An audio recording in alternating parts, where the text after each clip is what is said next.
This week, the Planned Parenthood clinic in Madison resumed providing abortions. That was met with crowds outside the facility entrance. It really shaped my future and made it so that I could continue to go to college. And it made it so that I could become a public school teacher.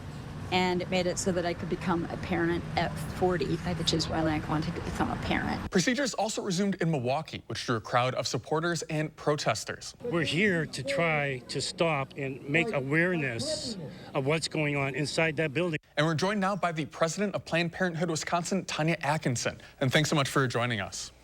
Thank you so much for having me. So how has this first week of services gone? Have there been any issues so far?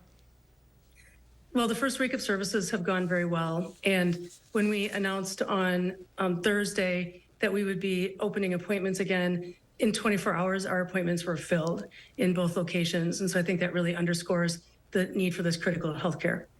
I was going to ask, how does that capacity look like? I mean, you're saying that the appointments have been filled. Are you able to get everybody in that is hoping to receive these services now? At this point, we are able to get everybody in. We're not sure what the demand is going to look like in the future, especially given the changing landscape of abortion care nationally. It's critical that we expand access across the state. We've got a lot of folks living in rural areas, and accessing abortion care is very difficult already.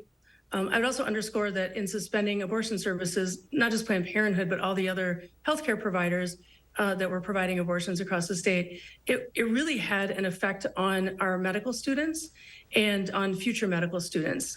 Some people decided not to come to medical school in Wisconsin. Others that were in medical school decided that maybe this wasn't the place for them because they wouldn't be able to get the full range of education that was required to be an OBGYN. So it absolutely impacted, individuals and families who needed access to abortion. And it also, has an impact on access to OBGYNs across the state, which is already pretty challenging.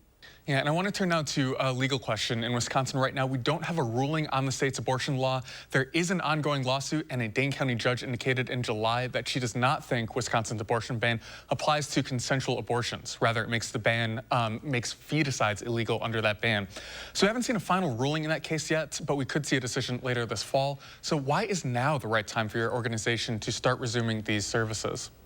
Yeah, that's an excellent question. When Roe was overturned, Planned Parenthood of Wisconsin has never contended that the law automatically went into effect as a result of the fall of Roe. The law was very unclear, however, and it had felony level impacts for providers, people who are caring for patients and communities. And so that's why we made the very difficult decision to suspend care. And when we suspended care, we committed to resuming care as soon as as soon as possible when we could get clarification on the law. And there were two paths for which we could get clarification. One was a legislative path that isn't available right now, and the second was a legal path.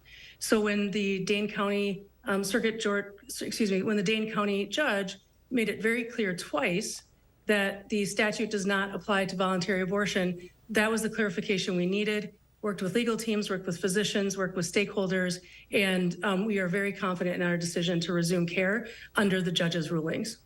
And you may have answered this, but are you worried about any legal action, like a lawsuit, for example? Well, we're very confident in resuming the care under the judge's rulings. If there are lawsuits in the future, it's hard to have a crystal ball on that.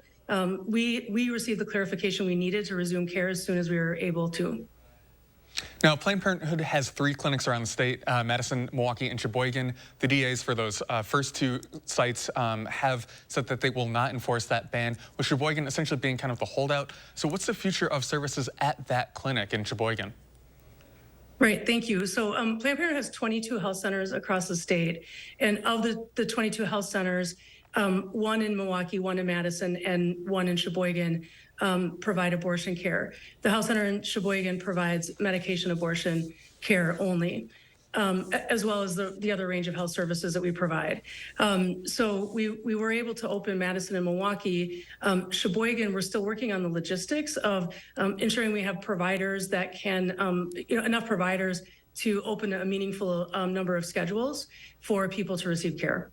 So now the Madison and Milwaukee clinics are kind of relatively within driving distance from the Illinois state line, where abortions continued throughout this past year. What does that mean for Wisconsinites who might not be so close to that state line there?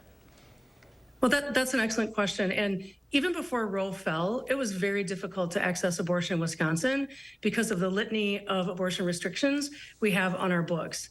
And so even though abortion was available, it wasn't always accessible to people. And so with with the decision to resume services, we resume services, with all of those restrictions, and so that's a challenge, and we consider this a first step in moving forward and looking at ways we can get some of those restrictions off the books. And our providers during this period of time have been going to Illinois and working with our partners at Planned Parenthood of Illinois, and they have seen firsthand the incredible increase in need, the incredible increase in number of patients coming into Illinois. So being able to provide abortion care here in Wisconsin, first and foremost, meets the needs of women and people across the gender spectrum in Wisconsin who need abortion. And we don't know yet if we're going to see people from across the country who also need access to that care. Tanya Atkinson of Planned Parenthood Wisconsin, thanks so much for joining us. Thank you so much for having me. So now Wisconsin Family Action reacted to this week's news, telling News 3 Now that, quote, "This is a sad day for Wisconsin. It's a sad day because we're authorizing, once again, the killing of our future."